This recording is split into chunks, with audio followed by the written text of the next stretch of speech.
नमस्कार, कलाम एकेडमी के YouTube channel पर आप सभी का बहुत बहुत स्वागत, अभिनंदन, आदाब, आभार, इस्तकबाल, खैर मकदम है साथियों। मैं हूं विवेक।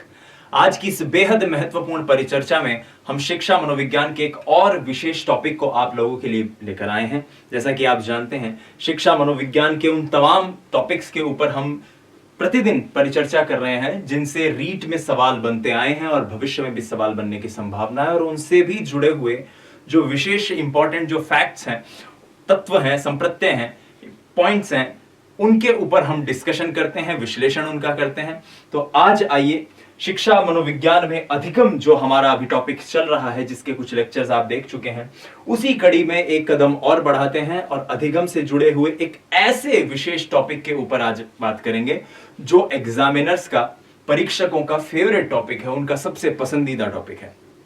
मैं बात कर रहा हूं E.L. थॉर्नडाइक साहब की। E.L. थॉर्नडाइक साहब जो आपके सामने इस वक्त तस्वीर में नजर आ रहे हैं। थॉर्नडाइक के बहुत सारे ऐसे एक्सपेरिमेंट्स हैं, बहुत सारी ऐसी रिसर्च हैं, बहुत सारे ऐसे शोध हैं जिन्होंने मनोविज्ञान को एक नई दृष्टिकोण देने की कोशिश की। और मनोविज्ञान आज जिस जगह पर है, खासतौर पर अधिगम आज जिस जगह पर है, उसमें थॉर्नडाइक साहब का एक बहुत बड़ा योगदान है, बहुत व्यापक योगदान है। थॉर्नडाइक ने क्या किया था, संबंधवाद यानी कनेक्शनिज्म नाम की एक थ्योरी दी थी, कनेक्शनिज्म नाम की एक बात कही थी, संबंधवाद नाम की एक बात कही थी। थॉर्नडाइक का जो सिद्धांत है उसे उद्दीपक अनुक्रिया अनुबंधन का सिद्धांत कहा जाता है। रैन ने जब थॉर्नडाइक के इस सिद्धांत को समझाने की कोशिश की तो रैन ने कहा कि संबंधवाद वो सिद्धांत है जो समस्त मानसिक प्रक्रियाओं की परिस्थितियों तथा अनुक्रियाओं के बीच अर्जित संबंध का कार्य करता है। और कहने का मतलब यह है कि उद्दीपक अनुक्रिया के बीच में संबंध हो जाना, अगर मैं थॉर्नडाइक साहब की बात करूं, ये मैं परिभाषाओं की बात कर रहा हूं, अभी हम इनको बहुत सरल भाषा में जिस तरह से हम समझते हैं प्रतिदिन हर क्लास में, वैसे समझने की कोशिश करेंगे। थॉर्नडाइक कहते हैं कि एक उद्दीपक होता है किसी भी चीज में। हमने कल की क्लास में बहुत डिटेल में हमने पावलोव का जब एक्सपेरिमेंट पढ़ा था तो हमने देखा था कि एक उद्दीपक होता है और उस उद्दीपक को लेकर एक अनुक्रिया होती है, एक स्टिमुलस होता है, उसके लिए एक रेस्पॉन्स होता है।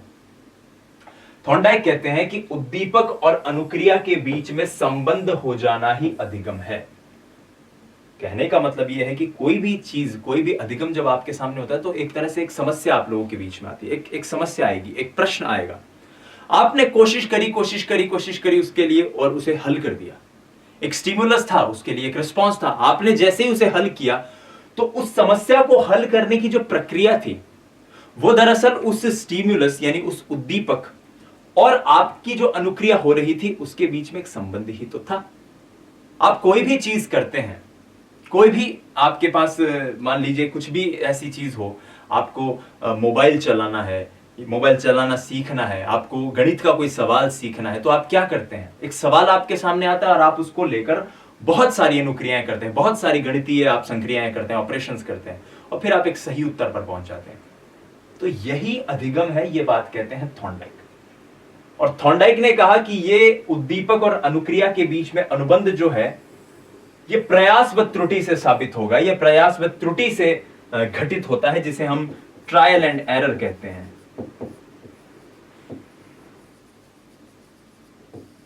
मतलब कोई भी चीज, कोई भी निष्कर्ष तक पहुंचने के लिए आप कुछ प्रयास करेंगे, प्रयास विफल होंगे, आप फिर प्रयास करेंगे, आप फिर प्रयास विफल होंगे, फिर प्रयास करेंगे, और वहां तक पहुंच जाना ही आपका अधिगम है। यह ट्रायल एंड एरर वो प्रक्रिया है जिसके जरिए आप वहां तक पहुंचते हैं। जैसे रीट की परीक्षा है, आप में से कुछ विद्यार्थी, मैं वही उदाहरण ले रहा हूं जो बहुत सरल है, हम किताबी भाषा में नहीं जाएंगे। किताबी भाषा में जाने का नुकसान सबसे बड़ा ये होता है कि जब सवाल अप्लाइड लेवल पर आता है तो हम कंफ्यूज हो जाते हैं। बेस्ट तरीका ये है जब सवाल में ही कुछ इस तरह के एग्जाम्पल्स दे देता है वो कि इस परिस्थिति में कौन सा अधिगम हो रहा है, इस परिस्थिति में कौन सा अधिगम हो रहा है, तब हम कंफ्यूज हो जाते हैं। तो बेटर तरीका ये है उसकी पंक्तियों के बीच में, उन लाइनों के बीच में जो मेन सार तत्व है उसे समझने का हम प्रयास करें, उसे समझने की हम चेष्टा करें। थॉर्नडाइक साहब कहते हैं कि उद्दीपक और अनुक्रिया के बीच में जो अनुबंध है वो एक प्रयास और त्रुटि के जरिए होगा। जैसे रीट की परीक्षा की हम बात कर रहे थे अभी, आप रीट की परीक्षा देना चाहते हैं, आपने इससे पहले भी आप असफल हुए, उससे पहले दी होगी, असफल हुए। इस बार आप क्या कर रहे हैं, इस बार वाले प्रयास में उन सारी त्रुटियों को दूर करने की, उन सारी गलतियों को दूर करने की कोशिश कर रहे हैं जिसने आपको रीट की परीक्षा को होने से, जिसने आपको रीट की परीक्षा में सफल होने से रोका, क्लियर करने से आपको रोका। और मान लीजिए आप इस बार रीट क्लियर कर जाएंगे और करेंगे ही। अब कोई आदमी आपके पास आए कि भाई साहब मुझे ये बताओ, या दीदी मुझे ये बताइए कि ये रीट की परीक्षा को क्लियर कैसे किया जाता है, तो आपकी एक लर्निंग, आपकी एक सीख तो डेवलप हुई है ना उस परीक्षा को देने में, और आपका एक अधिगम है। ये प्रक्रिया भी अपने आप में एक अधिगम है। अब आप कह सकते हैं, कोई तीसरा व्यक्ति आए कि भाई साहब मैं ये किताब पढ़ूं या ये नहीं पढ़ूं, नहीं नहीं नहीं वो मत पढ़ना, मैंने उसे पढ़ा था, उसमें से कोई भी सवाल नहीं आता, ये वाली पुस्तक पढ़ो, या ये टॉपिक डिफिकल्ट है क्या, मुझे बहुत डिफिकल्ट लगता है, नहीं नहीं बहुत इजी है, मैंने ऐसा किया था पहले, मुझे भी डिफिकल्ट लग रहा था। अब आप देख रहे हैं ना कि एक प्रयास किया था, उस प्रयास में त्रुटि हुई, उस त्रुटि को आपने सुधारा। इस तरह से प्रयास और त्रुटि की बात एडवर्ड एल थॉर्नडाइक ने भी की थी। और एडवर्ड एल थॉर्नडाइक जो है, उनकी एनिमल इंटेलिजेंस नाम की जो किताब थी, उसमें ऐसे बहुत सारे एक्सपेरिमेंट्स का जिक्र उन्होंने किया था। खासतौर पर बिल्ली पर एक उन्होंने बहुत शानदार एक्सपेरिमेंट किया था। पजल बॉक्स नाम की उनकी एक बक्सा था जिसपे वो एक्सपेरिमेंट किया गया, उस पर भी आएंगे। तो फिलहाल इसे समझने की कोशिश करते हैं। मेरे ख्याल से आपको ये क्लियर हो गया होगा कि संबंधवाद की जो जनक है, संबंधवाद जो शब्द है वो थॉर्नडाइक ने दिया था।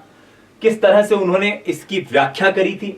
उन्होंने कहा था कि संबंध जो है वो एक बहुत महत्वपूर्ण भूमिका निभाता है उद्दीपक और अनुक्रिया के बीच में, और ये संबंध ही अपने आप में अधिगम है। और इस संबंध को कैसे स्थापित किया जाएगा, इस संबंध को स्थापित किया जाता है प्रयास और त्रुटि द्वारा, ट्रायल और एरर द्वारा। अधिगम की यह प्रक्रिया यांत्रिक होती है, यह बात भी थॉर्नडाइक साहब कहते हैं। यांत्रिक का मतलब मैकेनाइज्ड है। एक बार करोगे, फिर दूसरी बार करोगे, फिर तीसरी बार करोगे, चौथी बार करोगे, आप लगातार उसको करोगे जैसे एक लेमन व्यक्ति करता है। सूझ का यहां पर कोई योगदान नहीं है, ऐसा थॉर्नडाइक कहते हैं, इसलिए यह मैकेनाइज्ड है, यांत्रिक है। और तीसरा एक और महत्वपूर्ण बिंदु जो यहां पर है वो है कि इस प्रक्रिया को, जिसे उद्दीपक अनुक्रिया अनुबंध को चयन एवं संबंध का सिद्धांत भी कहते हैं। चयन कैसे, कि आप बहुत सारे प्रयास करते हैं और उनमें से जो बेस्ट प्रयास होगा, जब आप उस निष्कर्ष तक पहुंच जाओगे, वो आपका श्रेष्ठ प्रयास है, उसे आप चुन लेते हैं। यही चीज है। मान लीजिए मैं फिर रीट वाले एग्जाम्पल पे आता हूं, उससे समझने की कोशिश करते हैं कि आपने अपनी परीक्षा की तैयारी करी और मान लो कर रहे थे, 2-3 बार यार को नहीं हो पायो भाई थारो, फिर थारा समझ में आई कि यार मेरो इलिए को नहीं हो रही, क्योंकि मैंने वो टॉपिक सूल को नहीं आवे और मैं इन्हें पढ़र भी कौन जाऊं, अरे इसे क्वेश्चन भी आया करे, तो मैं क्या करशू, अब काड़ा मैं तो 4 पढ़शू इन्हें, और आपने उस टॉपिक को पढ़ा। मान लो शिक्षा मनोविज्ञान ही था, आपने उसको पढ़ लिया। अब जब आपका सिलेक्शन होगा और कोई आदमी आपके पास आएगा कि भाई जी मेरे से शिक्षा मनोविज्ञान मन को नहीं आता, शिक्षा मनोविज्ञान को नहीं आता, फेल हो जाएगा, बिन तो पढ़नो ही है। आपने चुना ना उस चीज को, यही चीज है। तो इस तरह से आप चयन एवं संबंध का सिद्धांत भी इसको कहते हैं। ये थॉर्नडाइक साहब बात कहते हैं। आइए थॉर्नडाइक साहब के इस शास्त्रीय अनुबंध को समझने की कोशिश, शास्त्रीय एक्सपेरिमेंट को, शास्त्रीय प्रयोग को समझने की कोशिश करते हैं। सॉरी, माफ कीजिएगा। थॉर्नडाइक का शास्त्रीय प्रयोग जो था उसे समझने की कोशिश करते हैं। बिल्ली को लेकर उन्होंने ये एक्सपेरिमेंट किया, और हमने क्या किया, हमारी टीम ने क्या किया, आप लोगों के लिए हम बिल्ली ही अरेंज करके ले आए हैं ताकि आपको इसे समझने में कोई दिक्कत ना हो। सबसे जरूरी है कि टॉपिक बहुत अच्छे से क्लियर हो, वो सबसे ज्यादा महत्वपूर्ण है। आइए जानने की कोशिश करते हैं किस तरह से पजल बॉक्स एक्सपेरिमेंट जो है वो थॉर्नडाइक साहब ने किया। देखिए ये बिल्ली जो है, इसको एक इस तरह के बक्से में थॉर्नडाइक ने बंद कर दिया। इस बिल्ली के बक्से के बाहर जो है एक मछली रखी हुई थी। अब यहां तो जिस तस्वीर को आप देख रहे हैं उसमें बक्से के बाहर एक बिस्कुट रखे हुए हैं, तो मैं एक काम करता हूं, यहाँ पे मछली बना देता हूं ताकि आप कंफ्यूज ना हो और आप ऐसे भी ना कहो कि गुरुजी जो है वो बिस्किट बोल के मछली की बात कह रहे हैं। मछली रख दी थी, ऐसा एक डब्बा था जिस डब्बे को पजल बॉक्स कहा गया। बिल्ली को इसके अंदर बंद कर दिया गया। अब इस डब्बे के अंदर ऐसा एक सिस्टम था कि बिल्ली जो है वो अंदर कुछ ऐसा एक लीवर था जिस पर अगर हिट करेगी, जिसको अगर पीटेगी, जिसको अगर मारेगी, जैसे आप इसमें ये देख सकते हैं कि ये एक लीवर है, इसको अगर किसी तरीके से छू लेगी, किसी तरह से इसको घुमा देगी, तो ये गेट खुल जाएगा। ये जो गेट यहां पर बना हुआ है, और अगर ये गेट खुल गया तो बिल्ली यहां से बाहर आ जाएगी। ये पूरा सिस्टम था। सामने बिल्ली के मछली रखी हुई थी, अब बिल्ली प्रयास कर रही है। आप देखिए, बहुत तरीकों से कोशिश कर रही है पकड़ने की, पकड़ नहीं पा रही है।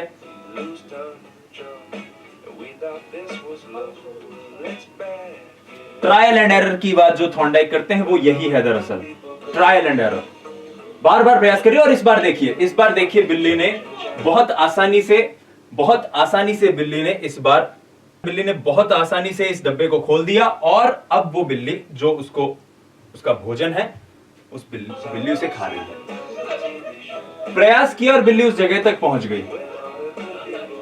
इन्होंने क्या किया, फिर उस बिल्ली को अंदर बंद कर दिया, फिर कोशिश करी उस बिल्ली को, और बिल्ली ने फिर खोल दिया थोड़ी देर बाद इसे, और बिल्ली बाहर निकल आई और बिल्ली उसे खा रही है। ये थॉर्नडाइक का जो शास्त्रीय प्रयोग था, ये थॉर्नडाइक का जो पजल बॉक्स प्रयोग था, जिसे पहेली डिब्बा प्रयोग भी कई बार कहा जाता है, वो यही था। अलग अलग प्रयोग के आधार पर बिल्ली को अलग अलग कंडीशन में रखा गया, और अब देखिए बिल्ली को कुछ कुछ हद तक समझ में आ रहा है कि यहां पर वो लिवर है, जिसे छूने से, जिसे पुट करने से, जिसे पुश करने से मैं इस बक्से को खोल सकती हूं, यहीं से कोई रास्ता है इसका। धीरे धीरे बिल्ली प्रयास करती रही, और फिर बिल्ली ने इस बक्से को खोल दिया और बाहर निकल आई। तो ये थॉर्नडाइक साहब ने प्रयोग किया। थॉर्नडाइक साहब का बहुत ही शानदार प्रयोग था ये, और इसके जरिए थॉर्नडाइक ने लर्निंग को, अधिगम को समझने की कोशिश की, अधिगम को स्थापित करने की कोशिश की, अधिगम के बारे में बात करने की कोशिश की। दो चीजें उन्होंने बहुत महत्वपूर्ण बताई थी। पहली चीज कि बाहर जो भोजन रखा हुआ है वो बहुत जरूरी है, वो एक उद्दीपक का काम करेगा उस बिल्ली के लिए। भोजन होगा तब बिल्ली उस जगह तक पहुंचेगी। और दूसरी चीज जो उन्होंने कही, वो उन्होंने कहा कि बिल्ली का इस प्रक्रिया में अधिगम करने के लिए, इस प्रक्रिया में बिल्ली का सीखने के लिए ये आवश्यक है कि बिल्ली भूखी भी हो। और इन सब चीजों के ऊपर जब उन्होंने एनिमल इंटेलिजेंस नाम की अपनी किताब में, अपना जो शोध पत्र था उसमें जो इन्होंने रिसर्च करी, तो इन्होंने फिर अधिगम के कुछ नियम बनाए। 3 मुख्य नियम और 5 गौण नियम। हम इन्हें समझने की कोशिश करते हैं बिंदुवार। बहुत सरल ये नियम है, बहुत शानदार और बहुत इजी ये नियम है। पहला नियम इन्होंने बताया तत्परता का नियम, जिसे लॉ ऑफ रेडीनेस भी कहते हैं। तत्परता का नियम मतलब होता है कि तत्परता यानी तत्पर, जो व्यक्ति अधिगम कर रहा है, आपका स्टूडेंट है, जो बालक है, वो कितना उस चीज को सीखने के लिए तत्पर है, ये जानना सबसे ज्यादा जरूरी है। कितना रेडी है वो इस चीज को सीखने के लिए। और इसी को लेकर, तत्परता के नियम को लेकर एक स्टेटमेंट भी अक्सर आप सुनने में आता है, कई बार परीक्षाओं में पूछा जाता है कि घोड़ा जो है उसे तालाब तक लाया तो जा सकता है, लेकिन पानी पीने के लिए मजबूर नहीं किया जा सकता। तत्परता का नियम कहता है कि किसी भी व्यक्ति को, जैसे आपकी बात करें, आप जब क्लासेस में पढ़ते हैं तो क्लास में आपके टीचर ने, हम लोगों ने कई बार कोई क्वेश्चन पूछा आपसे कि अरे भाई बताओ इसका उत्तर क्या होगा, किस किस को आता है, तो आवे तो सन है, हाथ खड़ा करे खाली 500 हाँ गुरुजी मान बेरो है, बाकी सोचे रहे हूं बताइए, मास्टर जी मत ही बता देगा थोड़ी देर में, क्या दिक्कत है। तो तत्परता का नियम यहां भी लागू होता है कि गुरुजी आप सवाल तो पूछ सकते हो, उत्तर देने के लिए हम लोगों को बाध्य नहीं कर सकते, उत्तर देने के लिए मजबूर नहीं कर सकते। तो ये भी तत्परता का नियम है। तत्परता का नियम क्या कहता है कि कोई व्यक्ति कितना रेडी है अधिगम करने के लिए, कोई विद्यार्थी कितना तत्पर है किसी चीज को सीखने के लिए। दूसरा नियम जो थॉर्नडाइक साहब बताते हैं वो है अभ्यास का नियम, लॉ ऑफ एक्सरसाइज। ये कहते हैं, जिसकी हम बात कर रहे थे संबंधवाद में, कि उद्दीपन और अनुक्रिया के बीच में जो संबंध स्थापित होता है वही अधिगम है। यही हमने पढ़ा, उद्दीपन और अनुक्रिया के बीच में जो संबंध स्थापित होगा वही अधिगम है। और इसी के लिए उन्होंने ये बात कही कि जितना ज्यादा आप प्रयास करते हैं, जितनी ज्यादा आप चीजों को लेकर अभ्यास करते हैं, उतना वो संबंध ज्यादा मजबूत होता है, उतना वो संबंध ज्यादा मजबूत होता है। जैसे गणित की बात करें, गणित के लिए अक्सर एक बात कही जाती है कि जितनी आप प्रैक्टिस करोगे, अंग्रेजी में एक शब्द है ना, practice makes a person perfect. तो ये एक स्टेटमेंट है, शब्द का एक स्टेटमेंट है पूरा, practice makes a person perfect. ये प्रैक्टिस क्या है? आप बार बार किसी चीज पर अभ्यास करोगे, जैसे गणित आई, गणित के आप सवाल आ गए आपके, आप बार बार उन पर अभ्यास कर रहे हैं, अलग अलग क्वेश्चन सॉल्व कर रहे हैं, तो धीरे धीरे वो सूत्र आपके दिमाग में बैठ जाएंगे। धीरे धीरे उन सवालों को लेकर जो त्रुटियां आपकी होती थी, जो बहुत केयरलेस मिस्टेक आपकी होती थी, वो दूर हो जाएंगी और आप बहुत अच्छे से उन चीजों को, उन प्रश्नों के उत्तर को दे पाएंगे। तो ये अभ्यास का नियम कहता है। अब अभ्यास का नियम भी इसमें दो बातें कहता है, पहला उपयोग का नियम और दूसरा अनुपयोग का नियम, law of use, law of disuse. उपयोग का नियम कहता है कि किसी भी चीज को आप बार बार उसका अभ्यास करते रहेंगे, वो यूज में आती रहेगी, वो उपयोग में आती रहेगी, तो वो बनी रहेगी। और यदि कोई चीज अनुपयोगी हो गई, आपने उसका अभ्यास नहीं किया, तो धीरे धीरे वो अनुपयोगी हो जाएगी, वो चली जाएगी दिमाग से। उदाहरण से समझने की कोशिश करते हैं। उपयोग के नियम का अभिप्राय यह है कि आपने, मान लीजिए, गणित जो है वो आप तैयार कर रहे हैं, गणित का ही उदाहरण लेते हैं। आपने उसके ऊपर प्रैक्टिस की, आपने उसके एक चैप्टर के ऊपर बहुत ज्यादा मेहनत करी, आपने औसत नाम का एक सब्जेक्ट टॉपिक था, उसके ऊपर आपने बहुत मेहनत करी, बहुत सवाल किए, आपको वो सवाल आ गया, आप परीक्षा में भी करके आ गए। और मान लीजिए, जैसे हम लोग टीचर्स कई बार आपको कहते हैं ना, बेटा रिवीजन करना जरूरी है। आपने, मान लीजिए, गणित में HCF LCM जब लघुत्तम जब आपको आपके टीचर पढ़ा रहे थे, तो आपने उस दिन तो पढ़ लिया और आपको लगा अरे मन तो आवे है, मेरे से बड़ो तो कोई हो ही कौन सा, और आपने उसको पढ़ लिया, क्वेश्चन भी जो सर ने करवाए थे सॉल्व कर लिए। हो सकता है शुरुआत में एक टेस्ट में कोई क्वेश्चन आ गया, वो भी आपने कर लिया हो। और धीरे धीरे धीरे धीरे जैसे जैसे समय बीतता गया, इतनी सारी चीजें पढ़ते रहे, मनोविज्ञान, अंग्रेजी, हिंदी, EVS, सब कुछ आप पढ़ते रहे, और गणित का वो टॉपिक जो था वो पीछे कहीं दूर चला गया। और फिर आप कहते हो, मान लो पेपर देने गए और वो क्वेश्चन गलत करके आ गए, तो कहते रहे यार वो तो हो गलत कर आया। तो वो क्या है? वो लॉ ऑफ डिसयूज है, अनुपयोग का नियम है कि आपने उसका अभ्यास नहीं किया और वो चीज आपकी स्मृति से चली गई। अब अभ्यास करते रहेंगे, चीजें रहेंगी। जैसे कई बार कोई पेटी बाजा बजाने वाले कुछ लोग होते हैं जो कहते हैं, हमने देखा होगा ना कि यार मैं पहले तो बहुत अच्छे से बजा लेता था, अब तो भूल गया, अब तो ढंग से बजा ही नहीं पाता हूं। ये अनुपयोग का नियम है। और कोई चीज बार बार उपयोग में आ रही है, तो वो दिमाग में स्थायी होती जाएगी। जैसे आपके मोबाइल नंबर ही है, मैंने इससे पहले भी एक उदाहरण जब दिया था, आज के 2 लेक्चर्स पहले, तब भी मैंने ये बात की थी। आपके मोबाइल नंबर, आपके पिताजी के मोबाइल नंबर है, आपके घर के अंदर जो बिजली का खटका है, जो पंखे का खटका है, बटन है, स्विच है, कैसे याद है वो? बार बार आपने उस पर इतनी बार प्रयास किया उसको कि आपको दिमाग में याद हो गया वो कि हाँ ये पंखे का बटन है, ये आपके लाइट का बटन है। फिर आता है प्रभाव का नियम, law of effect. Law of effect कहता है कि किसी भी कार्य को करने का, किसी भी अनुक्रिया का जो प्रभाव व्यक्ति पर पड़ेगा, वही बताता है कि वो अधिगम कर पाएगा या नहीं कर पाएगा। बहुत सरल भाषा में समझते हैं। 2 चीजों की इन्होंने बात करी, एक है पुरस्कार, एक है दंड। भाई कोई चीज मैंने सीखी तो मुझे अगर उसका फायदा होगा, मगर उसको सीखने में मुझे मजा आ रहा है, मुझे अच्छा लगेगा, मजा का मतलब मुझे अच्छा लगेगा, उसका मुझे बेनिफिट होगा, तब तो ठीक है, इसे सीखा जाएगा। और अगर उसको सीखने के बाद मुझे खीज उत्पन्न हो रही है, मुझे दंड मिल रहा है, मेरे लिए फायदा नहीं है उसमें, तो मैं उस चीज को नहीं सीखूंगा। सिंपल सी चीज है। प्रभाव का नियम यही कहता है। मान लो शिक्षा मनोविज्ञान आप यहां पर पढ़ रहे हैं, आप क्यों पढ़ पा रहे हैं? आप रोज मॉर्निंग में जो क्लासेस आती है क्यों लेते हैं? क्योंकि जब आपको क्लासेस में कोई कंटेंट मिलता है, जब आपको टॉपिक्स आपके टीचर्स पढ़ाते हैं, जो भी टीचर्स, मैं मनोविज्ञान की बात कर सकता हूं, बाकी भी जो क्लासेस आती हैं जिनमें आप बहुत अच्छा आपका रिस्पॉन्स आता है स्टूडेंट्स का, क्या होता है? आपको लगता है कि हाँ जो चीज हमारे काम की थी वो यहां पर मिल रही है, तो उन क्लासेस को पढ़ने के बाद आपके अंदर एक सेटिस्फेक्शन आता है, आपके अंदर संतोष आता है, तो आप देखते हैं। That's the thing. मान लीजिए उन क्लासेस में, इन क्लासेस में आपको रीड के नाम पर आपको कुछ और ही पढ़ा दिया जाए जो आपके काम का ही नहीं है, आपको खींच जाएगी कि मैंने आधे घंटे ये वीडियो देखा, कुछ मुझे काम का मिला भी नहीं, हट, नहीं देखेंगे। ये क्या है? ये प्रभाव का नियम है कि किसी भी अधिगम का प्रभाव क्या पड़ रहा है, किसी भी चीज का प्रभाव क्या पड़ रहा है, वो अधिगम के एक बेहद महत्वपूर्ण नियम के अंतर्गत आएगा। तत्परता का नियम, अभ्यास का नियम, प्रभाव का नियम। मेरे ख्याल से आपको ये तीनों नियम बहुत अच्छे से क्लियर हो गए होंगे। ये मुख्य नियम है 3। इसके बाद 5 जो है आपके गौण नियम है, जिनको सेकेंडरी लॉ भी कहा जाता है। और ये जो है ये मूलतः क्या करते हैं, उन नियमों को ही सपोर्ट कर रहे हैं। 3 वो मुख्य नियम है, तत्परता का, अभ्यास का, प्रभाव का। अब बात करते हैं गौण नियम की।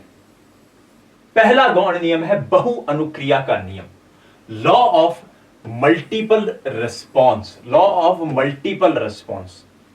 एक व्यक्ति एक निष्कर्ष तक पहुंचने के लिए या किसी अधिगम को पूरी तरह से आत्मसात करने की उस स्थिति तक पहुंचने के लिए बहुत सारी अनुक्रियाएं करता है।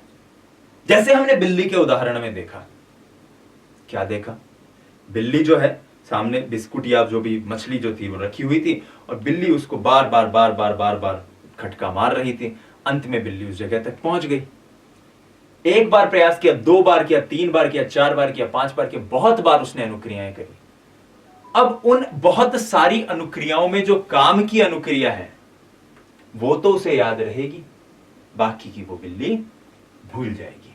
तो यही लॉ ऑफ मल्टीपल रिस्पॉन्स है कि एक जगह तक पहुंचने के लिए एक शिक्षार्थी जो है या अधिगम करता जो है वो बहुत सारी अनुक्रियाएं करता है उस अधिगम तक पहुंचने के लिए, उस अधिगम को आत्मसात करने के लिए, उस अधिगम को सीखने के लिए, किसी भी चीज को सीखने के लिए बहुत सारे प्रयास करता है। और उनमें से जो काम के प्रयास होते हैं वो उसे याद रह जाते हैं, बाकी वो छोड़ देता है, भूल जाता है धीरे धीरे। फिर है मानसिक स्थिति अथवा मनोवृत्ति का नियम।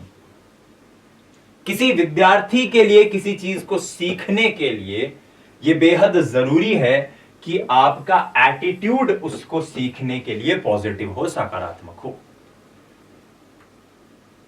पॉजिटिव एटीट्यूड का मतलब सर, भाई सकारात्मक मनोवृत्ति का मतलब यह है कि जब सकारात्मक मनोवृत्ति रहेगी, जब मानसिक स्थिति उस चीज को सीखने की होगी, तभी तो आप तत्पर होंगे। यह सीधा सीधा रिलेटेड है तत्परता के नियम से। मान लो मनोस्थिति ही नहीं है, फिर आप कैसे सीख पाओगे? जैसे मान लो, मैं बहुत सरल उदाहरण देते हैं कि मान लो आप जैसे वीडियो लेक्चर्स देखते हैं।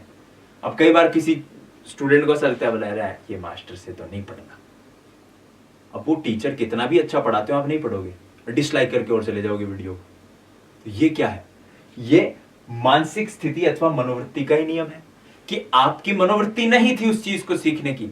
वो बात अलग है को टीचर अच्छे हैं नहीं है, दैट्स इट। मैं एग्जाम के वो क्या बोलते हैं आपके शिक्षार्थी और जो आपके विद्यालय से जुड़े हुए उदाहरण से समझा रहा हूं कि कई बार एक शिक्षक के प्रति विद्यार्थी की ऐसी मनोवृत्ति बन जाती है कि मुझे नहीं समझना इससे, मुझे नहीं सीखना इस व्यक्ति से।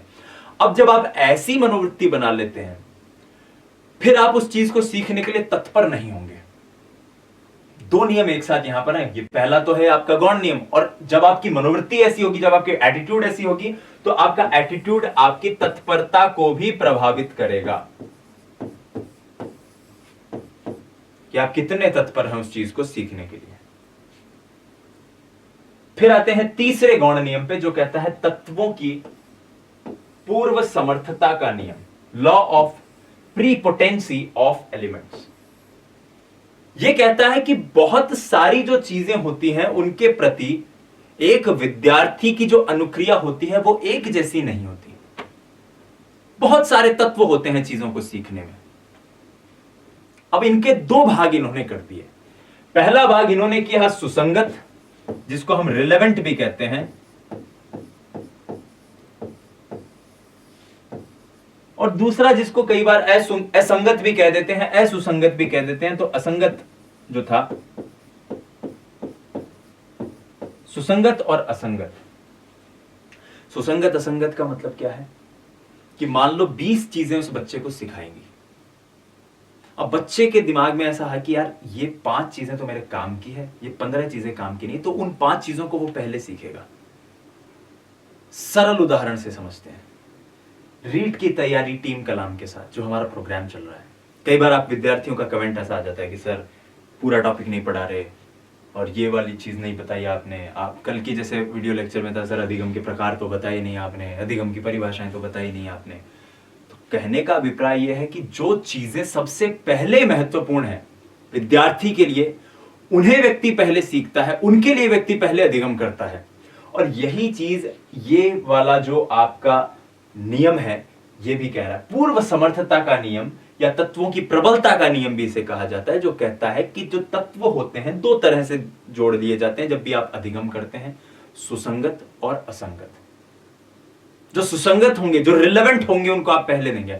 हम भी तो यही कर रहे हैं जब रीट की तैयारी टीम कलाम के साथ इस प्रोग्राम के अंदर जो रिलेवेंट टॉपिक्स हैं, जो रीट के लिए सबसे ज्यादा महत्वपूर्ण है, उनको सबसे पहले आप तक पहुंचा दिया जाए और बाकी चीजों को बाद में आप तक लाया जाए।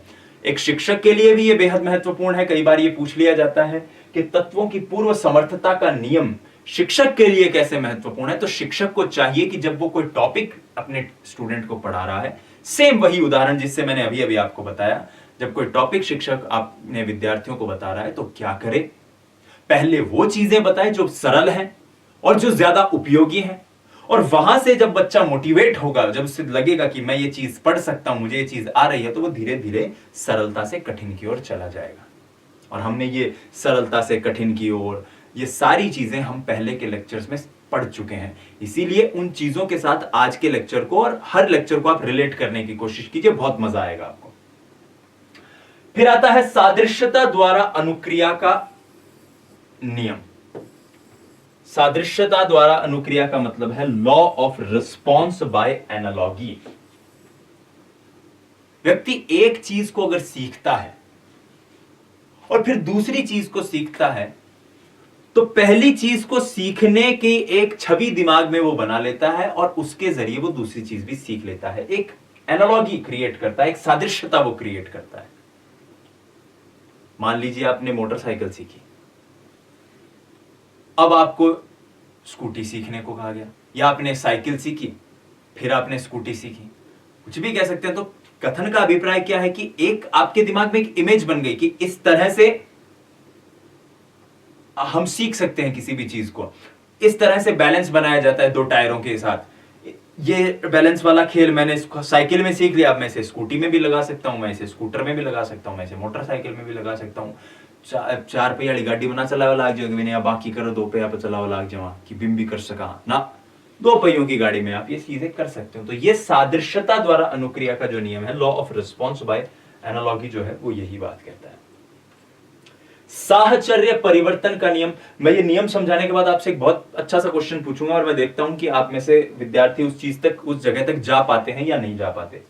साहचर्य परिवर्तन का नियम कहता है, लॉ ऑफ एसोसिएट शिफ्टिंग की बात कहता है कि व्यक्ति अगर कोई एक चीज सीख रहा है, व्यक्ति कोई एक चीज सीख रहा है और वैसी ही प्रक्रिया किसी दूसरे चीज के सीखने में, वैसी ही परिस्थितियां किसी दूसरी चीज के सीखने में उसके सामने बना दी जाए, तो वो उस चीज को भी उसी तरीके से सीख लेगा। मान लो आप एक बहुत अच्छे वातानुकूलित माहौल में या किसी बच्चे को गाने सुनते हुए कोई चीज सीखने की का शौक हो, बहुत सरल तरीके से समझते हैं।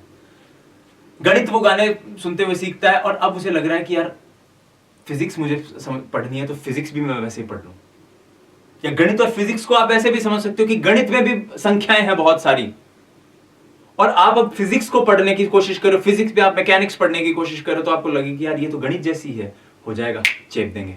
तो ये जो चीज है ये आपकी साहचर्य परिवर्तन का नियम है, क्योंकि जैसी परिस्थितियां आपके फिजिक्स में बनी वैसी ही परिस्थितियां आपके गणित में भी बनी। अब यहां मैं एक सरल सा उदाहरण आपको दूंगा, उससे आप एक सवाल दूंगा। आप हो सकता है इस पांचवें नियम को आप समझ नहीं पाए हो अभी, आप कहेंगे कि सर ये तो कुछ कुछ आप चौथा जो नियम बता रहे हो उसके जैसा ही लग रहा है, आपने जो गणित फिजिक्स का उदाहरण दिया लग सकता है। इस सवाल से समझने की कोशिश कीजिए। इन पांचों नियमों में मुझे यह बताइए कौन सा ऐसा नियम है जो पावलोव के शास्त्रीय अनुबंधन के नियम के बहुत नजदीक है। सोचिए, साहचर्य परिवर्तन का नियम क्या कहता है?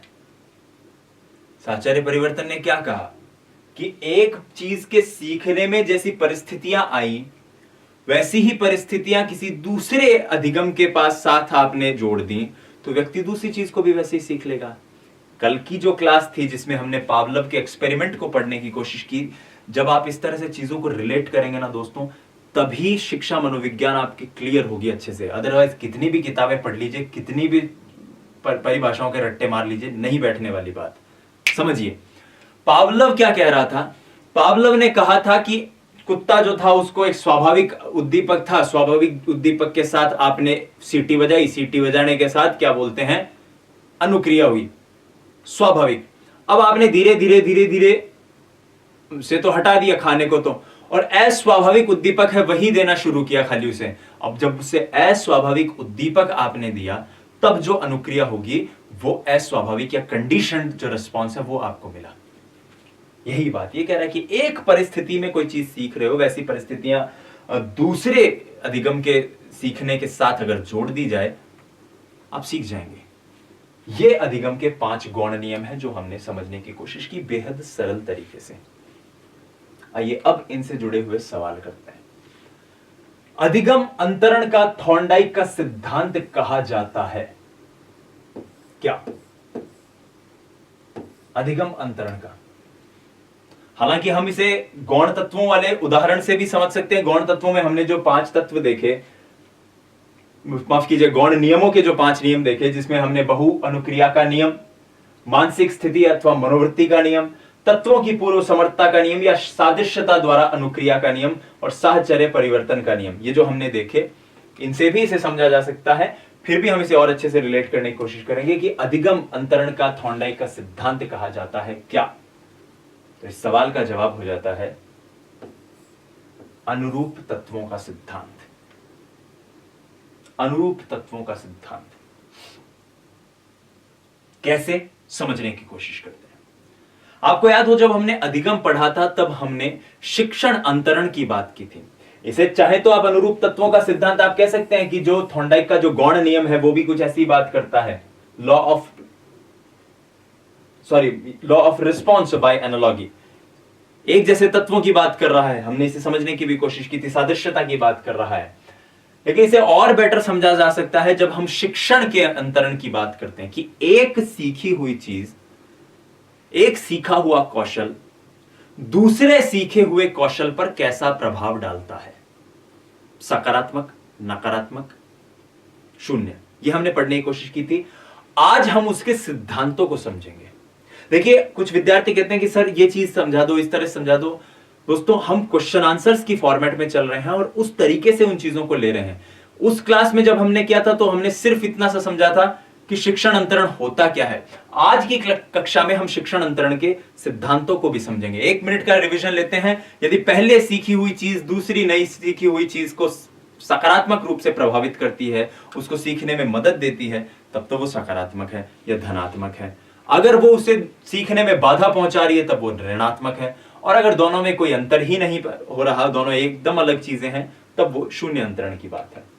अब प्रशिक्षण अंतरण के सिद्धांतों को समझने की कोशिश करते हैं। तो प्रशिक्षण अंतरण का जो पहला सिद्धांत है कि एक सीखी हुई चीज दूसरी सीखी हुई चीज को कैसे प्रभावित करेगी, उसका पहला सिद्धांत था मानसिक अनुशासन व औपचारिक अनुशासन का सिद्धांत। मानसिक अनुशासन व औपचारिक अनुशासन का सिद्धांत। दोस्तों 1730 के आसपास जब इस पर काफी रिसर्च हो रही थी, 1730 के आसपास, तब बात कही कि मनोविज्ञान में बहुत सारी चीजें होंगी। मनुष्य की इच्छा, मनुष्य की स्मृति, मनुष्य की शक्ति, मनुष्य का प्रत्यक्षीकरण, बहुत सारी चीजें। और ऐसे में जरूरी है कि एक चीज जो है, एक अधिगम जो है वो दूसरे अधिगम को कैसे प्रभावित करे। तो बड़ा आपको सुन के बड़ा दिलचस्प लगेगा, लेकिन उस वक्त इन्होंने ऐसा माना, जो ये सिद्धांत क्या कहता है, मानसिक अनुशासन का सिद्धांत क्या कहता है, इन्होंने कहा कि भाई एक चीज सीखने वाली दूसरी चीज को बहुत अच्छे से प्रभावित करती है। कैसे? मनुष्य के मानसिक अनुशासन को बढ़ाती है। जैसे आप गणित सीखोगे तो आप बहुत ज्यादा दिमाग तेज दौड़ने लग जाएगा आपका, तो लोगों को गणित पढ़ाओ। आप अगर संस्कृत पढ़ाओगे, आप अगर उन्हें ऐसी भाषा पढ़ाओगे, संस्कृत, बिल्कुल संस्कृत अगर आप उन्हें पढ़ाओगे, ये उस 1730 के आसपास विदेशी जो मनोवैज्ञानिक थे वो ये बात कहते थे, तो ये ऐसी भाषा है, जर्मन भाषा उन्हें पढ़ाओगे तो ये बहुत ओल्ड लैंग्वेजेस हैं, इन भाषाओं से बच्चे का बहुत मानसिक विकास होगा, तो उन्हें ये चीज पढ़ाओ। बच्चे को भौतिक विज्ञान सिखाइए ताकि वो उसमें एनालिटिकल एबिलिटीज बढ़े। हालांकि इसके ऊपर विलियम जेम्स नाम के एक व्यक्ति ने बहुत रिसर्च करी। क्या किया उन्होंने, दो अच्छी अच्छी किताबें, एक सटायर नाम की जो किताब, माफ कीजिएगा, दो अच्छी अच्छी कविताएं, एक सटायर और दूसरी आपकी विक्टर हुगो की सटायर, और ये पैराडाइज लॉस्ट जो कविता थी, इन दोनों कविताओं को उस आदमी ने याद कर लिया और सोचा कि चलो ठीक है, ये दो अच्छी कविताएं याद कर ली मैंने, अब क्या मैं और भी और बाकी कविताएं बहुत इजीली याद कर लूंगा क्या? नहीं कर पाया। तो उन्होंने इसका खंडन कर दिया, विलियम जेम्स ने कहा कि ये पागल बनाने का काम है, या क्यों बनिएगा। लेकिन फिर भी आज भी इसे माना जाता है। हम भी अपने इर्द गिर्द देखते हैं, जैसे जो साइंस के बच्चे होते हैं, जो इंजीनियरिंग कर लेते हैं, जैसे कुछ स्टूडेंट्स, या कुछ स्टूडेंट जो फिजिक्स पढ़ते हैं बहुत अच्छी, उनकी किसी चीज को लेकर जो एनालिटिकल एबिलिटी हो बहुत ज्यादा होती है, बहुत साउंड होती है। ऐसा एक व्यवहारिक रूप से हम मान सकते हैं। जरूरी नहीं है, बहुत सारे विद्यार्थी उसके बावजूद भी बहुत इंटेलिजेंट होते हैं। आप में से बहुत सारे स्टूडेंट्स ऐसे होंगे, जिसे theory of mental and formal discipline भी कहा जाता है।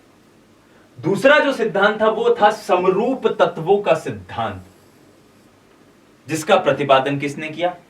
बिल्कुल, थ्योरी ऑफ आइडेंटिकल एलिमेंट्स किसने किया? थॉर्नडाइक साहब ने किया। थॉर्नडाइक साहब ने इसका प्रतिपादन किया। थॉर्नडाइक के साथ वुडवर्थ भी शामिल थे, लेकिन 1903 के आसपास थॉर्नडाइक ने जो है इसके ऊपर बहुत शानदार काम किया, और उन्होंने कहा कि किसी भी अधिगम को सीखने में कुछ ऐसे आइडेंटिकल तत्व होते हैं जो उस अधिगम की स्पेशलिटी होते हैं। यह बात भी उन्होंने कही कि कोई भी कौशल सामान्य नहीं होता, हर कौशल में कुछ विशिष्टता होती है, और ऐसी विशिष्टता एक अधिगम से दूसरे अधिगम पर जब आप जाओगे तो कई ऐसी विशिष्टताएं होंगी हर अधिगम में जो समान रूप से पाई जाएंगी। और ये आइडेंटिकल चीजें जो हैं, ये जो समरूप तत्व जो हैं, ये एक अधिगम से दूसरे अधिगम पे जब आप जाओ तो सीखने में मदद देंगे, मदद करेंगे। कैसे? वही साइकिल वाला उदाहरण। साइकिल में एक हैंडल होता है, दो टायर होते हैं, आपको पेडल मारने होते हैं और आप उसका बैलेंस बना के चलते रहते हो। फिर आप स्कूटी पर आ गए, वही दो टायर, वही एक हैंडल। ठीक है, आपका सेल्फ स्टार्ट हो गया, किक हो गया पेडल की जगह पे, लेकिन चीज वही है। तो जो तत्व घूमते हुए पहियों पर बैलेंस करना और हाथ में एक हैंडल पकड़ के चलना, ये वो समरूप तत्व थे जो साइकिल चलाने में भी थे और जो मोटरसाइकिल चलाने में भी हैं, जो स्कूटी चलाने में भी हैं। तो ये तत्व जो है वो मदद करते हैं। आई बात समझे? तीसरी जो थ्योरी थी, थ्योरी ऑफ जनरलाइजेशन, सामान्यीकरण का सिद्धांत। इस सिद्धांत का प्रतिपादन किया था जुड ने। जुड साहब कहते हैं कि हर अधिगम के या हर कौशल के कुछ ऐसे नियम होते हैं, और उन नियमों को अगर समझ लिया जाए, उन नियमों पर अगर थोड़ा सा विचार विमर्श विश्लेषण कर लिया जाए, तो बहुत अच्छे से आप चीजों को सीख सकते हैं, बहुत अच्छे से आप दूसरा कौशल भी उसके जरिए सीख सकते हैं। हर कौशल के कुछ नियम होते हैं। जैसे बाइक चलाना, बाइक चलाने में क्या नियम लगेगा कि पहला आपको चाबी घुमानी है, उसके बाद आपको क्या बोलते हैं, क्लच दबाना है, गियर डालना है, क्लच छोड़ना है। एक नियम है सिंपल सा। आप अगर कार चलाने जाएंगे, नियम तो यही है कार चलाने में, भाई पहला गियर में गाड़ी उठाना, वो तो नियम वही है ना कि वो क्लच दबो और फिर ब्रेक दो और फिर वो एक्सीलरेटर दो और फिर क्लच छोड़ो धीरे धीरे, वही चीज है। तो ये सामान्यीकरण का सिद्धांत कहता है कि कुछ चीजें, कुछ नियम जो है वो सब में सेम होती हैं। ये तत्वों की बात करता है। देखिए, आप हो सकता है दोनों को लेकर आपको लगे कि एक जैसी बात हो रही है। तत्वों की बात तो करेंगे थॉर्नडाइक, टी से थॉर्नडाइक, टी से तत्व, याद रखना। और सामान्यीकरण की या जनरलाइजेशन की बात करेगा जुड। जैसे जनरलाइजेशन जैसे जुड, ऐसे याद रख लेना। फिर आता है पक्षांतर सिद्धांत। पक्षांतर सिद्धांत जो है वो गेस्टाल्टवादियों का दिया हुआ है।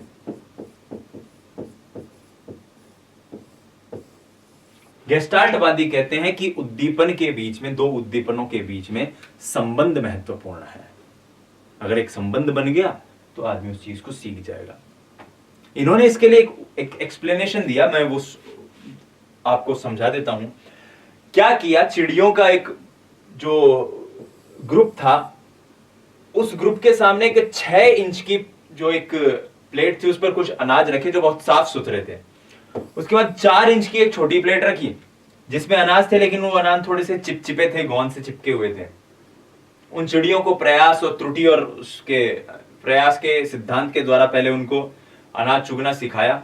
अब इन दोनों केसेस में जो चिड़िया थी वो 6 इंच की जो बड़ी प्लेट थी उसको सीख रही थी, क्योंकि उन्होंने एक संबंध स्थापित किया। क्या संबंध स्थापित किया, अब समझ में आएगा। 6 इंच और 4 इंच वाली प्लेट में चिड़िया जो थी 6 इंच वाली प्लेट में से खा रही थी। चौकी बात है। अब भाई साहब ने 6 इंच वाली प्लेट तो हटा दी और 4 इंच वाली के साथ एक 3 इंच वाली रख दी प्लेट।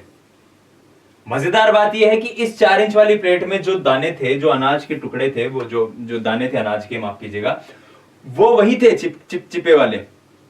इस 3 इंच वाली में साफ सुथरे रखे, लेकिन इन्होंने एक्सपेरिमेंट में, प्रयोग में देखा कि चिड़ियों का जो ग्रुप था वो 4 इंच वाली पर ही ज्यादा खा रहा था। तो एक संबंध स्थापित किया ना, जो बड़ी बड़ी वृत्त जो होगा उसमें हम जाके खाएंगे। तो इस तरह से आप गेस्टाल्टवादियों का जो पक्षांतर का सिद्धांत है उसे समझ सकते हैं। अब आइए उस सवाल पर चलते हैं कि अधिगम अंतरण का थॉर्नडाइक का सिद्धांत किसके द्वारा दिया गया है। ये सिद्धांत अनुरूप तत्वों का सिद्धांत जो है ये इनके द्वारा दिया गया है। बाकी आप समझ ही गए हैं। आइए हम थॉर्नडाइक से जुड़े हुए कुछ और सवालों को देखते हैं। अधिगम में उपयोग और अनुपयोग के नियम को भी कहा जाता है। उपयोग और अनुपयोग का नियम हमने अभी अभी पढ़ा। लॉ ऑफ एक्सरसाइज जब हमने पढ़ी थी, अभ्यास का नियम जब हमने पढ़ा था, तो क्या बात थी, रीट 2017 में क्वेश्चन आया हुआ है ये। और इस क्वेश्चन से जुड़ी हुई एक मजेदार बात और बताऊंगा अभी आपको। कौन सा नियम होगा? जाहिर सी बात है श्रम का नियम होगा, जिसे हम अभ्यास का नियम भी कहते हैं। अब इसका उत्तर तो देखिए यही है दोस्तों, अभ्यास का नियम, और यही होना चाहिए। लेकिन आरपीएससी ने इसको बोनस मार्क्स दिया था। क्यों दिया था वो शायद आरपीएससी वाले ज्यादा बेहतर जाने, लेकिन इस प्रश्न का सही उत्तर यही होगा। अधिगम में उपयोग और अनुपयोग के नियम को भी कहा जाता है श्रम का नियम। आप कह सकते हैं कि सर श्रम लिखा हुआ है इसलिए इन्होंने ये बात कही होगी, इसलिए इन्होंने बोनस दिया होगा। ऐसा नहीं है। जो इंग्लिश ट्रांसलेशन जो था इस सवाल का, उसमें उन्होंने लॉ ऑफ एक्सरसाइज शब्द ही इस्तेमाल किया था। सो अधिगम में उपयोग और अनुपयोग के नियम को क्या कहा जाता है? अभ्यास का नियम या श्रम का नियम। एक शिक्षक अपनी कक्षा में थॉर्नडाइक के सिद्धांत को लागू करने जा रहा है। रीट लेवल 2 2017 का सवाल है। इस तरह के अप्लाइड सवालों की मैं बात कर रहा था, वो यही है। अपनी कक्षा में थॉर्नडाइक के सिद्धांत को लागू करने जा रहा है। निम्नलिखित में से क्या शिक्षक को लागू नहीं करना चाहिए? बच्चों को तैयार किया जाना चाहिए तथा उन्हें कार्य सीखने हेतु सही रूप से प्रेरित किया जाना चाहिए। बच्चों को नई चीजें सीखने के लिए खोज विधि के लिए उन्मुख किया जाना चाहिए। उचित अभ्यास तथा ड्रिल कार्य किया जाना चाहिए। जहां तक हो शिक्षक को पुरस्कार का उपयोग सही रूप में करने की कोशिश करनी चाहिए। क्या शिक्षक को नहीं करना है अगर शिक्षक थॉर्नडाइक के सिद्धांत को लागू कर रहा है अपने विद्यालय में? तो जाहिर सी बात है ऑप्शन डी पर हम आए। शिक्षक को पुरस्कार का उपयोग सही ढंग से करना चाहिए। हमने पुरस्कार और दंड की बात करी थी थॉर्नडाइक के कौन से सिद्धांत में? थॉर्नडाइक का तीसरा जो नियम था, जिसको हम प्रभाव का नियम कहते हैं। तो ये तो शिक्षक को करना चाहिए भाई, सही बात है। उचित अभ्यास तथा ड्रिल कार्य करना चाहिए। अभ्यास करवाएंगे तो जाहिर सी बात है बच्चे बहुत अच्छे से चीजों को सीखेंगे। उद्दीपक के बीच में और अनुक्रिया के बीच में एक अच्छा संबंध स्थापित होगा, और वो संबंध ही आपका अधिगम होता है। ये भी करना चाहिए। बच्चों को तैयार किया जाना चाहिए। तैयार शब्द से ही क्लिक हो जाए कि भाई तैयारी का मतलब ये तत्परता की बात कर रहे हैं। तथा उन्हें कार्य सीखने हेतु सही रूप से प्रेरित किया जाना चाहिए। बिल्कुल प्रेरित किया जाना चाहिए, तो ये भी होगा। अब जब 3 जो ऑप्शंस है वो होंगे, चौथा ऑप्शन कह रहा है बच्चों को नई चीज सीखने के लिए खोज विधि, अन्वेषण की बात कर रहा है। अन्वेषण की बात कहीं भी थॉर्नडाइक ने नहीं की अपने 5 नियम में, 5 गौण नियम में, 3 मुख्य नियम में, प्रमुख नियम में नहीं की। तो इसलिए इस प्रश्न का उत्तर हो जाएगा ऑप्शन बी। बच्चों को नई चीज सीखने के लिए खोज विधि के लिए उन्मुख किया जाना चाहिए। आइए आज एक और महत्वपूर्ण टॉपिक को समझते हैं, जो कहता है बांडुरा का सामाजिक अधिगम का सिद्धांत। बांडुरा साहब जो है, जिसे प्रेक्षणात्मक अधिगम भी कहा जाता है, प्रेक्षण के द्वारा चीजों को सीखना, अनुकरण द्वारा चीजों को सीखना, यह बांडुरा का सिद्धांत है जो कहता है कोई भी बालक अनुकरण द्वारा सीखता है। और इस चीज को, इस पूरे खेल को मॉडलिंग कहा जाता है। कई बार होता है ना, जैसे तेरे नाम फिल्म आई बीच की टाड़ कटे फिर करता से का से, तो हम सब ने वही तो चीज करी, वो अनुकरण ही तो किया। गजनी आई तो अठे से एक बार लाइन अठिन काट ली रे, अठिन काट ली और घूमने लगा, तो ये अनुकरण है। तो इस तरह से बांडुरा ने कहा कि किसी भी बालक पर सामाजिक अधिगम का सिद्धांत जो है वो लागू होता है, और वो कहता है कि बालक जो है वो अनुकरण द्वारा सीखता है, दूसरों को देखकर सीखता है। बांडुरा साहब स्टैनफोर्ड यूनिवर्सिटी के बहुत जाने माने प्रोफेसर हैं, और हमने प्रयास किया बांडुरा साहब से ही आपका परिचय करवा दिया जाए। तो ये लीजिए, बांडुरा साहब से बात करते हैं।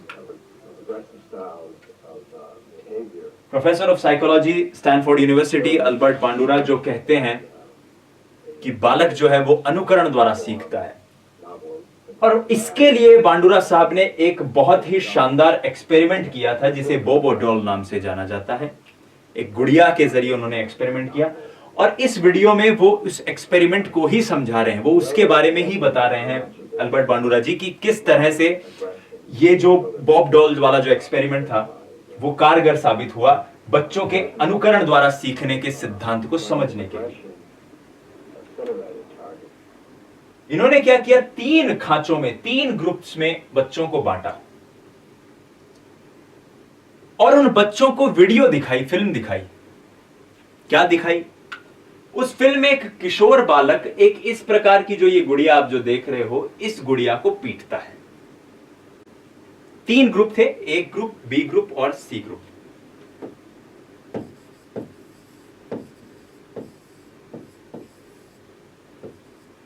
ए, बी और सी। ये बच्चा जो है ये बुरी तरह इससे पीट रहा है, आक्रामकता से पीट रहा है। देखिए अभी आप इसको देख पा रहे होंगे, हथौड़ी से पीट रहा है ये इस गुड़िया को। ए ग्रुप में बच्चों को यह भी दिखाया, जब इस बच्चे ने इस हथौड़ी से इस गुड़िया को पीटा तो इस बच्चे को पुरस्कार दिया गया।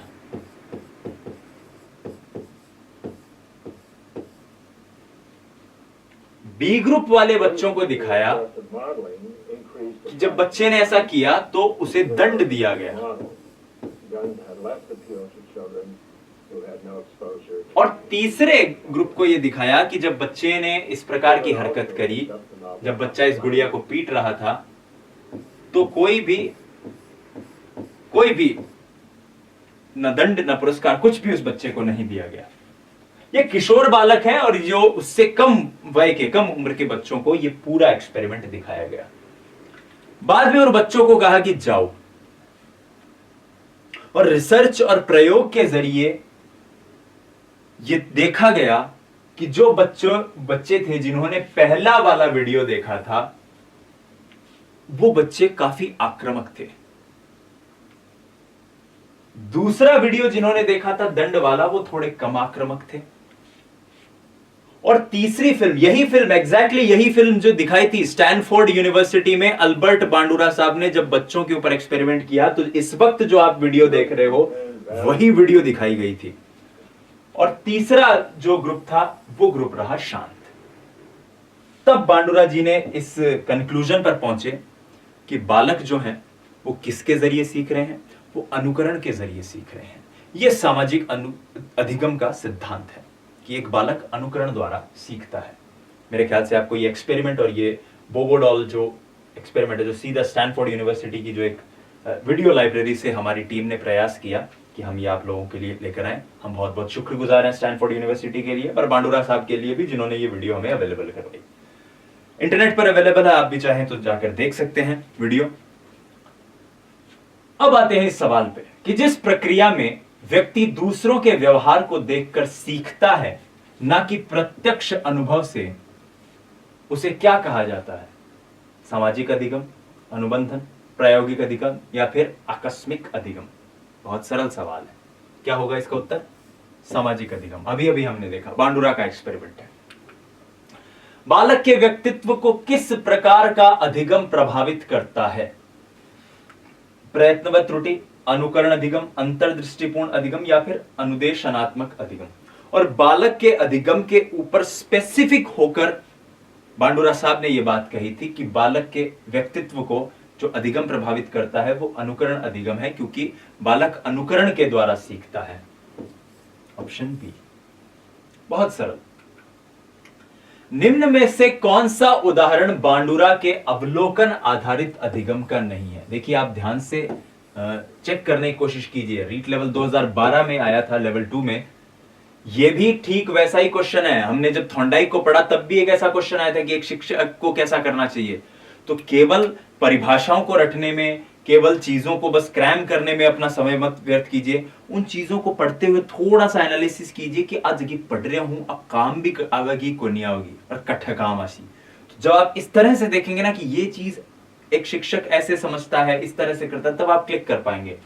विद्यार्थियों द्वारा केंचुए के विच्छेदन को सीखना। सवाल सिंपल सी बात कर रहा है कि बांडुरा का अवलोकन आधारित अधिगम इसमें से कौन सा नहीं है?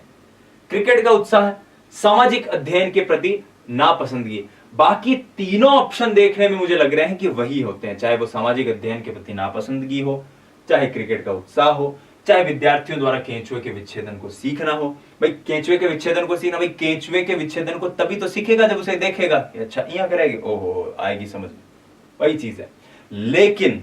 लेकिन स्कूल की घंटी बजने पर अपने बस्ते बंद कर लेना, ये उदाहरण बांडुरा के अवलोकन आधारित अधिगम का या सामाजिक अधिगम का नहीं है। तो आप में से कोई विद्यार्थी बताएगा कि यह उदाहरण किस चीज का है? सोचो। स्कूल की घंटी बजी, घंटी बजी मतलब दिमाग को पता चला, क्या पता चला? कि घर जाना है। घर जाना है इसका मतलब बैग बंद हो गए। भाई घर जाना एक स्वाभाविक उद्दीपक था और घंटी बजना क्या था? एक अस्वाभाविक उद्दीपक। घर जाना है यह सुनकर जो क्रिया होगी, अनुक्रिया होगी, वो स्वाभाविक अनुक्रिया होगी। लेकिन मान लो घंटी यूं ही बजा दी तो बच्चों ने बस्ते बंद कर दिए, ये कौन सी अनुक्रिया है? ये कंडीशनड रिस्पॉन्स है, ये अस्वाभाविक अनुक्रिया है। तो स्कूल की घंटी बजने पर बस्ते बंद कर लेना, पावलोव का जो शास्त्रीय अनुबंधन का सिद्धांत हमने कल पढ़ा था उससे जुड़ा हुआ है। ऑप्शन डी जो है वो इस तरह से क्लिक हो जाएगा। आई बात समझ में? ऐसे आप चीजों को रिलेट करने की कोशिश कीजिए दोस्तों। अत्यंत निपुणतापूर्ण अधिगम पद्धति जिस पर बांडुरा ने काम किया था, तो बांडुरा को तो हमने अभी अभी देखा है। खुद बांडुरा साहब बता रहे थे कि मैंने किस चीज पर काम किया है। किस पर काम किया है? निरीक्षण युक्त अधिगम या फिर अनुकरण के ऊपर। तो ऑप्शन बी जो है वो क्लिक हो जाएगा। यहां पे इस प्रश्न का उत्तर सही हो जाएगा। अत्यंत निपुणतापूर्ण अधिगम पद्धति जिस पर बांडुरा और वॉल्टर ने बल दिया है वो है निरीक्षण पूर्ण अधिगम अथवा अनुकरण। तो ये था आज का लेक्चर जिसमें हमने कुछ चीजों को क्लिक करने की कोशिश की। आइए एक बार तसल्ली बख्श हम चेक कर लेते हैं जो जो हमने आज पढ़ा। सबसे पहले हमने बात करी थी थॉर्नडाइक के उद्दीपक अनुक्रिया अनुबंध के सिद्धांत की, जो संबंधवाद से निकला। और इसके लिए इन्होंने कहा था कि उद्दीपक और अनुक्रिया में संबंध बनना ही क्या होगा? आपका अधिगम कहलाएगा। ठीक है। ये एक बात और कही थी कि ये अधिगम जो है ये प्रयास और त्रुटि यानी ट्रायल और एरर पर होगा। बहुत सारे प्रयास करेंगे, अंत में जाकर आप निष्कर्ष पर या सही जगह पर पहुंच जाएंगे। इसे चयन और संबंध का सिद्धांत भी कहते हैं क्योंकि आप अपने लिए जो श्रेष्ठ चीज है वो इसमें चयन करते हैं। अधिगम की प्रक्रिया यांत्रिक होती है, ये भी बात कही थी। क्यों? क्योंकि एक बार, दो बार, तीन बार, चार बार आप मैकेनाइज्ड रूप में इसे करते हैं। सूझ का यहां पर कोई भी रोल नहीं है, उसकी कोई भी भूमिका नहीं है। फिर हमने बिल्ली वाले एक्सपेरिमेंट से इसे समझने की कोशिश की। थॉर्नडाइक ने जो पजल बॉक्स में बिल्ली का जो एक्सपेरिमेंट किया था एक बार देख लेते हैं उसे भी हल्का सा। और उसके जरिए उन्होंने देखा था कि किस तरह से बिल्ली जो है वो इस हैंडल को जो है वो खोलकर बाहर निकल आएगी और अपनी मछली जो है, यहां पे बिस्किट है, मछली जो है उसको खा जाएगी। माफ कीजिएगा। आगे बढ़ते हैं। फिर इसके जरिए हमने पजल बॉक्स एक्सपेरिमेंट के जरिए हमने नियमों को पढ़ने की कोशिश की थी। अधिगम के 3 मुख्य नियम, 5 गौण नियम। पहला मुख्य नियम तत्परता का नियम। घोड़ा जो है उससे तालाब तक लाया जा सकता है, पानी पीने के लिए मजबूर नहीं किया जा सकता। अभ्यास का नियम, जितना अभ्यास करेंगे उतना उद्दीपन और अनुक्रिया के बीच में संबंध मजबूत होगा। ऐसे में आप जितने ज्यादा अभ्यास करेंगे उतने ज्यादा आपके उस लक्ष्य तक पहुंचने की, किसी चीज को सीखने की जो संभावना है वो ज्यादा होगी। 2 इसके उपनियम बताए गए थे। क्या क्या थे? उपयोग का नियम और अनुपयोग का नियम। किसी चीज को बार बार आप अभ्यास करते रहेंगे, वो उपयोग में आती रहेगी, वो स्मृति में रहेगी। किसी चीज का अगर आपने उपयोग बंद कर दिया, अनुपयोग हो गई, अभ्यास बंद कर दिया, तो वो चली जाएगी, विस्मृत हो जाएगी। फिर आया था प्रभाव का नियम। प्रभाव का नियम कहता है कि किसी भी अधिगम का आप पर क्या प्रभाव पड़ता है, ये बहुत महत्वपूर्ण है। और प्रभाव के नियम में ही दो चीजें थी, संतोष और आपकी खींच। कोई चीज सकारात्मक है, उसके लिए पुरस्कार मिल रहा है तो आपको सेटिस्फैक्शन होगा, संतोष होगा। कोई चीज नकारात्मक है, उसके लिए खींच उत्पन्न हो रही है, तो उस केस में आपको दंड मिलेगा। यह बात कुछ हद तक इन्होंने कही थी। मैं संतोष और खींच की बात कर रहा हूं, और मुझे एक चीज यहां पर याद आ रही है, मैं आपके लिए रिवीजन के फॉर्म में उसे पूछना चाहता हूं। मुझे बताइए कि एक सिद्धांत हमने पढ़ा था कुछ दिनों पहले, और उसमें हमने एक बात की थी कि बालक का विकास जो है वो इस बात पर निर्भर करता है कि उसका प्रभाव उस बालक पर सकारात्मक पड़ रहा है या नकारात्मक। वो जो चीज है वो बालक के लिए फायदेमंद है या नहीं है। तो मैं कौन से विकास की बात कर रहा था, याद है? मैं बात कर रहा था नैतिक विकास की। लॉरेंस कोलबर्ग का नैतिक विकास जो है वो भी यही बात कहता है। ऐसे रिलेट करो चीजों को। प्रभाव का नियम क्या कहता है? या तो उसके लिए सेटिस्फैक्शन होगा या उसके लिए अनॉयंस होगी, या तो संतोष होगा या खींच होगी। लॉरेंस कोलबर्ग भी यही बात कहते थे जब नैतिकता के विकास की बात करते थे। तो क्या कहते थे? एक बालक की शुरुआती जो चरण है उसमें उसका नैतिक विकास इस बात पर निर्भर होगा, जो पूर्व रूढ़िवादी जो अवस्था थी उसमें इस बच्चे का विकास इस बात पर निर्भर होगा कि उसे कुछ भौतिक फायदा हो रहा है या नहीं। आइए, फिर हमने बात करी थी गौण नियमों की, जिसमें पहला था बहुअनुक्रिया, कि एक लक्ष्य तक पहुंचने के लिए, सही स्टेप तक जाने के लिए व्यक्ति बहुत सारी अनुक्रिया, बहुत सारे ट्राई करेगा, बहुत सारे प्रयास करेगा, और उनमें से जो सफल होंगे उनको याद रखेगा, बाकियों को धीरे धीरे भूल जाएगा।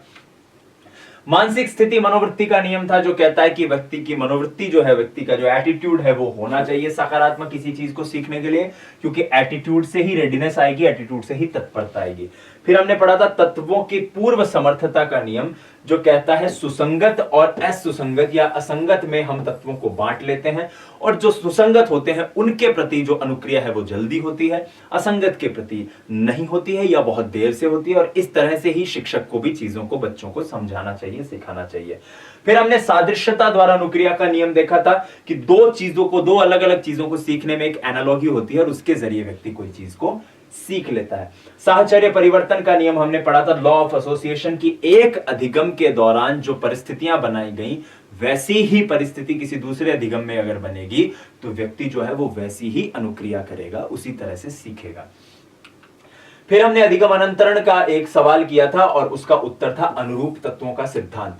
इसको समझने के लिए हमने प्रशिक्षण अंतरण के सिद्धांत समझे थे। पहला था मानसिक अनुशासन या औपचारिक अनुशासन का सिद्धांत, दूसरा हमने समझा था समरूप तत्वों का सिद्धांत, तीसरा हमने समझा था सामान्यीकरण का सिद्धांत, और चौथा हमने समझा था पक्षांतरण का सिद्धांत, जिसे गेस्टाल्टवादियों ने दिया था। फिर एक सवाल बहुत सरल सा आया था कि अधिगम में उपयोग और अनुपयोग के नियम को भी कहा जाता है। क्या कहा जाता है? अभ्यास का नियम। एक शिक्षक अपनी कक्षा में थॉर्नडाइक के सिद्धांत को लागू करने जा रहा है, तो कौन सा लागू से नहीं करना चाहिए कि बच्चों को नई चीज सीखने तो खोज विधि के लिए उन्मुख किया जाए, ये उसे नहीं करना चाहिए, क्योंकि ये थॉर्नडाइक के जो हमने 8 नियम थे देखे थे उससे मैच नहीं कर रहा है। फिर बांडुरा का सामाजिक अधिगम का सिद्धांत हमने पढ़ा था कि एक बच्चा जो है वो समाज में जो चीजें अपने इर्द गिर्द देखता है उनसे सीखता है, और ऐसे में बांडुरा ने एक बोब डॉल नाम का एक एक्सपेरिमेंट किया था, जिसमें एक बच्चा जो है वो एक गुड़िया को पीट रहा है, और उसके पीटने के जरिए ये 3 ग्रुप ऐसे बनाए गए, जिसमें ये देखा गया कि किस ग्रुप में किस बच्चे का कैसा रेस्पॉन्स था इस बच्चे को गुड़िया को पीटते हुए देखकर। और देखा गया कि पहला ग्रुप जिसने ये देखा कि ये बच्चा गुड़िया को पीट रहा है लेकिन इसे पुरस्कार मिल रहा है, उस ग्रुप में आक्रामकता ज्यादा पाई गई। जिस प्रक्रिया में व्यक्ति दूसरों के व्यवहार को देखकर सीखता है, न कि प्रत्यक्ष अनुभव से, उसे कहा जाता है सामाजिक अधिगम। बालक के व्यक्तित्व को किस प्रकार का अधिगम प्रभावित करता है? अनुकरण अधिगम। हमने ये भी देखा था अभी बालक के एक्सपेरिमेंट से।